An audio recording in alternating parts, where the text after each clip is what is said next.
¿Qué tal? ¿Cómo están amigos y amigas de esta comunidad? En el marco, por supuesto, de todo lo que hemos estado viendo en los últimos días en el mundo, se desarrolla una reunión que no puede pasar desapercibida por las consecuencias que puede traer incluso en los lineamientos geopolíticos y geoeconómicos del planeta entero.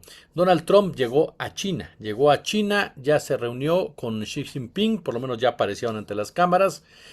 Ha habido muchas declaraciones en las últimas horas, pero ¿qué significa este encuentro? ¿Cómo llega finalmente Trump a este encuentro después del tema Irán? Voy a platicar con mi querido Elvin Calcaño, a quien como siempre le agradezco muchísimo que nos dé estos minutos para la comunidad. Elvin, ¿cómo estás? Muy bien, Jesús. Siempre encantadísimo estar aquí contigo, con tu comunidad. Gracias, querido. Oye, pues de entrada yo te preguntaría eso. ¿Cómo llega Trump a este encuentro? ¿Cómo valoras lo que se está desarrollando en China? Es muy importante. Yo pienso que es histórica incluso esta reunión entre Trump y Xi Jinping por el siguiente hecho, y es que desde que Estados Unidos se constituyó en la principal potencia del mundo, que eso fue luego de la Segunda Guerra Mundial, 1945. Desde ese momento hasta ahora, nunca había ido un presidente estadounidense a una reunión con otra potencia en una situación de asimetría, donde Estados Unidos estuviera en una posición de debilidad, como la que está Estados Unidos y Donald Trump hoy día. Entonces, una reunión que se da dentro de un contexto histórico en ese sentido, que a lo mejor así lo vea la historia, eso no se puede ver ahora, sino que se verá después. Los historiadores del futuro podrán decir, yo creería, es posible que se diga en el futuro que esta reunión marcó el momento donde China ya se queda como formalmente la primera potencia mundial y Estados Unidos ya en un imperio declinante en buena medida que pasa a un segundo lugar a nivel de hegemonía mundial. Esto se podría ver así en la historia. Digo, insisto en eso, en que ahora con los hechos aconteciendo actualmente, de hecho, todavía Trump está en China, no es posible, digamos, verlo ahora, sino que se verá en el futuro. Pero ese elemento de que Estados Unidos llegue en una situación de debilidad frente a una China emergente, frente a una China que no tiene problemas fundamentales hoy día, marca muchísimo. ¿Y por qué Estados Unidos está en debilidad, no? Diríamos. Bueno, está en debilidad porque está inmerso en una guerra de la cual no sabe salir y que es una guerra que claramente está perdiendo. Una guerra que está perdiendo no contra cualquier actor, sino contra una potencia mediana del Medio Oriente que está imponiéndole condiciones a Estados Unidos para poder llegar a un acuerdo, algo que era impensable hace 10, 15 años atrás, que un país como Irán, luego de una guerra donde Estados Unidos ha usado casi todos sus activos militares, tan así que ha gastado una parte importante de sus misiles y de su arsenal, que luego de una guerra así, Irán le pueda todavía imponer condiciones a Estados Unidos. Es un Estados Unidos que al mismo tiempo está en una lucha política interna prácticamente fratricida. Hoy día la lucha política en Estados Unidos consiste en que los republicanos en los estados que son mayoría aprueban leyes para hacer gerrymandering, que es redibujar los distritos para que los demócratas no puedan ganar. Y especialmente para que la gente negra y latina, que fue lo que pasó en Texas, la redistribución electoral lo que hizo fue afectar a la gente latina, principalmente. En lo que está pasando ahora en Luisiana, South Carolina y ese tipo de estados, es redistribuciones electorales para afectar a la gente negra, que el voto negro tenga menos peso que el voto blanco. Entonces, un Estados Unidos donde la lucha política ahora consiste, los republicanos donde son mayoría, rediseñan distritos para que los demócratas no puedan votar bien. Y los demócratas donde son mayoría, los redistribuyen para que los republicanos no puedan votar bien. Claramente es un país que está rompiéndose por dentro con un presidente como Donald Trump, un populista extremista de ultraderecha, rendido a Israel casi por completo, llevando a cabo una guerra impopular, una guerra que está afectando la economía estadounidense y que a quien más o menos beneficia es a Israel. A Israel en sentido estratégico a largo plazo, porque en lo inmediato Israel está perdiendo muchísimo también. Entonces, por otro lado está una China que no tiene problemas fundamentales, que su economía sigue creciendo, no al mismo ritmo que hace 5 o 10 años atrás, pero creciendo todavía. Un Xi Jinping con un poder incuestionable en China, controla todos los aparatos del Partido Comunista China, controla el Estado, controla la economía china. Y una China, y este es un dato fundamental, donde es la política la que dirige la economía. En Estados Unidos hoy gobiernan los tecnoligarcas. En China gobierna el Partido Comunista y dirige la economía el Estado. Y eso da una clara ventaja a China en términos de su capacidad de hacer prospectiva, de proyectar, de tomar decisiones de calado, de tener control de la sociedad, de poder estructurar y organizar la sociedad, que no la tiene hoy Trump en Estados Unidos. Y la imagen de ello, yo creo que y con esto termino esta primera reflexión, Jesús. La imagen esta de Trump llegando a China con los tecnooligarcas, con Tim Cook, con Elon Musk, con con el de Nvidia, Jensen, con una serie de personajes que dirigen las principales empresas tecnológicas, mientras Xi Jinping los recibe con la dirigencia del Partido Comunista. Está claro, ¿no? Con qué sociedad, quién manda en qué sociedad y desde ese mando, qué sociedad está más fuerte hoy día. ¿Cómo puede repercutir, por ejemplo, tú crees que hay algún tipo de acuerdo comercial entre ellos? ¿Crees que puedan avanzar en el ámbito de la inteligencia artificial? Que bueno, me resisto a decir la inteligencia artificial, pero la famosa IA, que es algo que pide el propio Donald Trump. Eh, ¿Realmente crees que este tipo de reuniones pueden beneficiar o perjudicar, mi querido Elvin, de alguna forma a la propia América Latina, en donde China tiene una presencia muy fuerte y que pareciera que Estados Unidos intenta retirarla de la misma? Eso es una pregunta muy importante y muy compleja. Yo creería que hay ámbitos donde sí China y Estados Unidos, a partir de esta reunión entre Trump y Xi Jinping, se van a poner de acuerdo. Yo pienso que va a haber acuerdos, no se pondrán de acuerdo en todo, es imposible porque tienen demasiados intereses contrapuestos, son dos megapotencias, una emergente, otra declinante, pero sí creo que en algunos aspectos comerciales se van a poner de acuerdo porque son de inmediato beneficio para cada parte. Y Trump no deja de ser, a pesar del fantoche que todos conocemos, Trump es un negociante, un tipo que le gusta hacer dinero.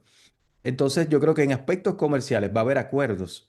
Ahora, en lo de la inteligencia artificial, por ejemplo, o la llamada inteligencia artificial, es difícil porque es la tecnología a partir de la cual se está proyectando el dominio hacia el futuro. Es la tecnología que más va a incidir, ya está incidiendo en las tecnologías militares, que más va a incidir en lo que es el capitalismo financiero, que más va a incidir en lo que se podría decir desde una perspectiva marxista, en las condiciones generales de producción. Entonces, en ese sentido, y considerando también lo que envuelve a esa tecnología, las tierras raras, recursos estratégicos, investigadores, una serie de factores, empresas estratégicas, etcétera, no creo que pueda haber un acuerdo ahí realmente. Y además hay demasiada desconfianza entre las partes con respecto a ese tipo de tecnología. Entonces creo que en algunas cosas se podrán de acuerdo, en otras no. Para América Latina, lamentablemente, Jesús, nos sigue afectando el hecho de ser un enano geopolítico y llegamos en el peor momento posible a un tiempo de tanta definición como ahora, definiciones geopolíticas, definiciones de tipo histórica, los cambios en el propio capitalismo, etcétera, las disputas que hay.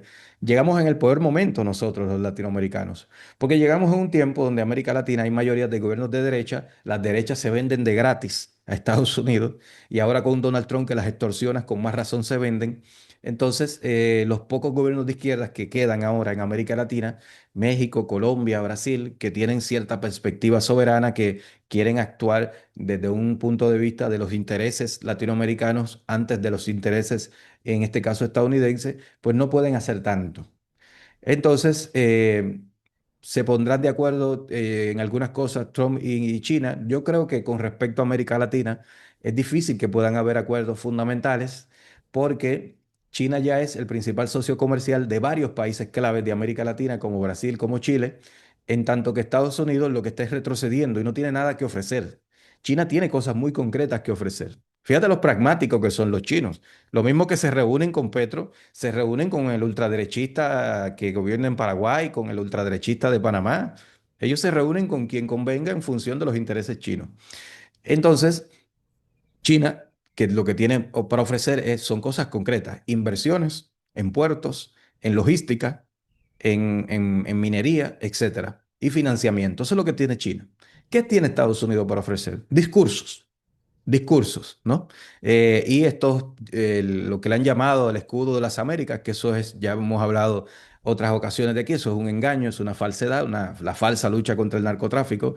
Tú sabes de eso más que yo, ¿no? De la falsa, esta lucha antinarcóticos norteamericana, que ustedes son los que más la sufren en México.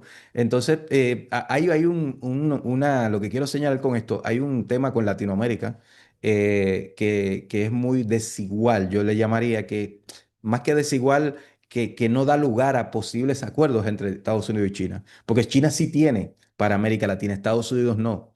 Entonces ahí Estados Unidos, ¿qué es lo que le queda? La fuerza, que es lo que está implantando Trump y Marco Rubio, la fuerza.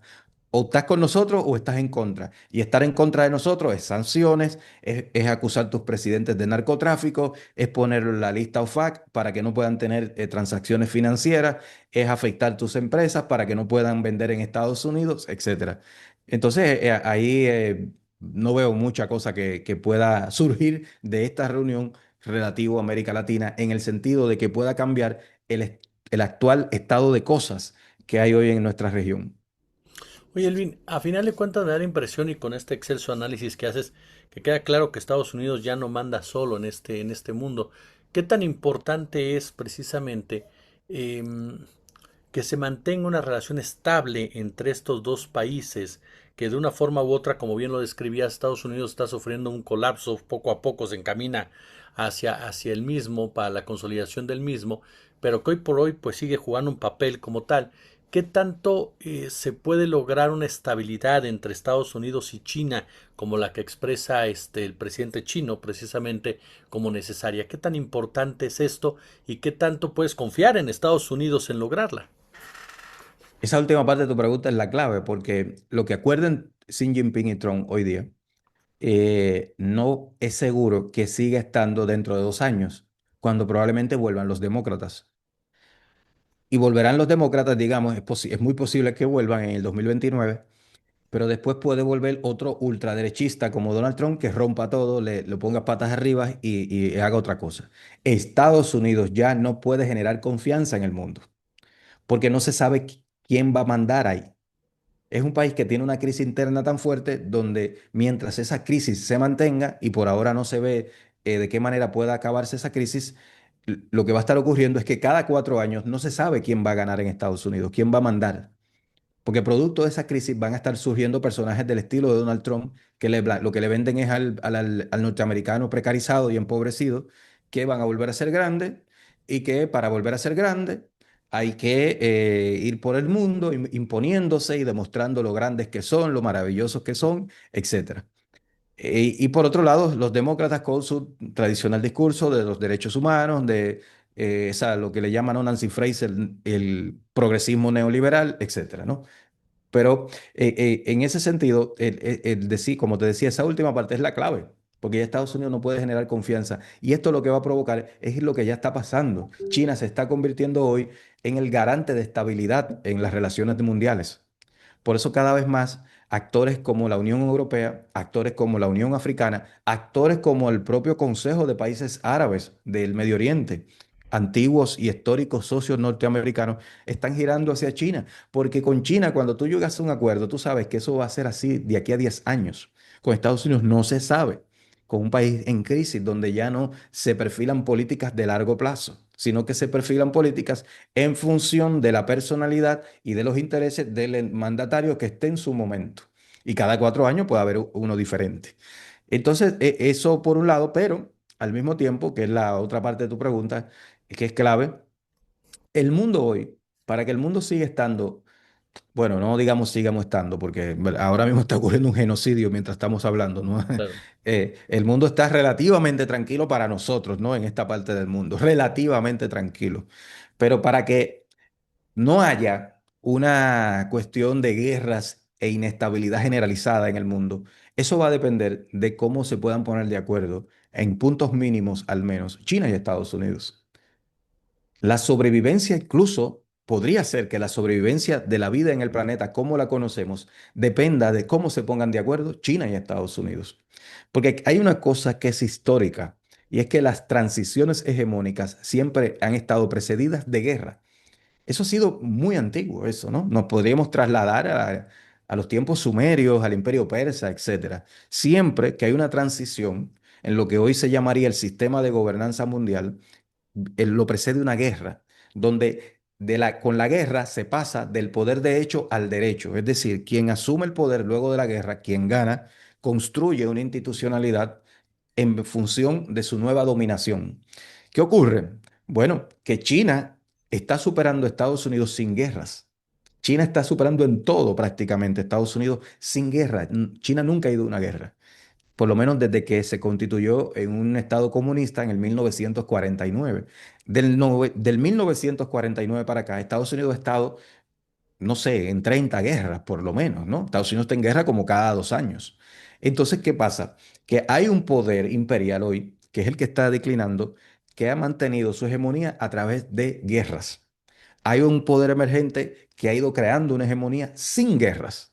Entonces, ahí la clave es cómo estos dos poderes se van a poner de acuerdo hoy para que este siglo XXI se mantenga en la relativa paz y estabilidad que hay en muchas partes del mundo. Eso es lo que está por verse. Yo no lo tengo claro porque esa belicosidad, esa estructuración tecnológico-militar que Estados Unidos tiene, que ha venido construyendo y que la está tratando de reafirmar a la fuerza ahora, ¿en qué medida eso podrá evitar una situación de un choque con China? Y ahí está el punto clave de esto que estamos hablando, es Taiwán. Es Taiwán. El punto clave de esto es Taiwán. Si Estados Unidos le vende armas a Taiwán, y eso Xi Jinping de algún modo lo dejó entrever ayer, pues vamos a pasar de ser una China pacífica a ser una China que va a tener que actuar militarmente. Este último punto, nada más para la gente que lo está escuchando, que Elvin, ¿por qué Taiwán juega este papel? ¿Por qué Taiwán, aun y cuando China lo reclama como propio, tiene estas relaciones con los propios Estados Unidos y sobre todo también en todo este marco de los famosos chips y semiconductores? Hay un aspecto que tiene que ver con eso que tú muy bien mencionas, que son los chips. Taiwán es el principal productor de chips mundial, creo que un porcentaje altísimo. No me acuerdo el dato de memoria, pero entre el 70 y 80%, por lo menos de una parte de la cadena de producción de los chips se hacen en Taiwán. Ese es como que su rol en la economía mundo. El rol de Taiwán, su elemento clave es que produce esto, ¿no? Acá ha construido una infraestructura, lo que llaman, ¿no? Los gringos un know-how para hacer esto, de los chips, etcétera. A mí me parece que ese es el aspecto estratégico formal, ¿verdad? Taiwán es una. Pero luego hay otras cosas que son muy definitorias a nivel geopolítico, que van mucho más allá de lo formal, de lo material, que son intangibles, que son aspectos culturales, nacionales. Y es que Taiwán es parte de China históricamente. En Taiwán es un grupo de personas que en el marco de la Guerra Civil China, con Chiang Kai-shek, fueron y se establecieron en esa isla, formaron una república al estilo liberal occidental, con el apoyo norteamericano por un tema geopolítico, pero que no dejan de ser chinos. Y que desde la China central, que mira desde Beijing hacia afuera, ven que esa es su gente, que esa es su tierra. Y por tanto, ahí hay un aspecto también de orgullo, de historia, de cultura china, de sentimiento chino, de que eso es nuestro y por qué tiene que venir una gente como los norteamericanos del otro lado del mundo a querer imponer cómo nosotros nos relacionamos con eso. Entonces, yo creo que eso pesa mucho. Y un Xi Jinping, que yo digo que a Xi Jinping hay que estudiarlo. Él ha escrito libros, reflexiona sobre filosofía, es un tipo muy, muy peculiar. Y él ha hablado de eso, ¿no? Del orgullo chino, en la clave del confucianismo, que es un orgullo que se construye desde la paz, pero que si hay que usar la fuerza se usa, etcétera. Una serie de cosas más o menos en esa línea, estoy simplificando, obviamente, pero creo creo que eso pesa mucho. Taiwán, cómo desde la China actual ven a Taiwán, que no solamente tiene que ver con una cuestión de chips y de economía, sino como algo que es parte del corazón chino, de la cultura histórica china. Y obviamente, para Estados Unidos, la visión de Taiwán es una ficha a partir de la cual condicionar a China. Pero era una China, a la China que condicionaban con eso, no es la China de hoy. La China de hoy controla el 94% de las tecnologías estratégicas del mundo. La China de hoy vende 5 veces más carros eléctricos que Estados Unidos. La China de hoy ya en tamaño de economía ya es más grande que Estados Unidos. La China de hoy es el principal socio comercial de 152 países del mundo, es decir, del 70% de la humanidad. Estados Unidos solo de un 15%. Es decir, esta es otra China, ¿no? Es otra China y esta China ya con esas condiciones está dejando de decir claramente, eso es parte de nosotros, hay unas líneas rojas que si se cruzan se va a acabar los discursos y vamos a empezar a actuar militarmente. Mi querido Elvin Calcaño, yo como siempre te agradezco muchísimo, de verdad, estos minutos que nos otorgas aquí en la comunidad, que nos ayudas a entender el mundo de una forma sumamente profunda y precisa. Y por favor, pedirte que invites a la gente a tu canal, a tus comunidades. No, gracias a ti siempre, Jesús, por la invitación, siempre a la orden. Y bueno, ahí estamos en nuestro canal, aquí en YouTube también. Quien quiera pasar por ahí, lo busca como Elvin Calcaño y ahí pueden ver algunas de las cosas que digo y eso. Muchas gracias, querido amigo. Un abrazo.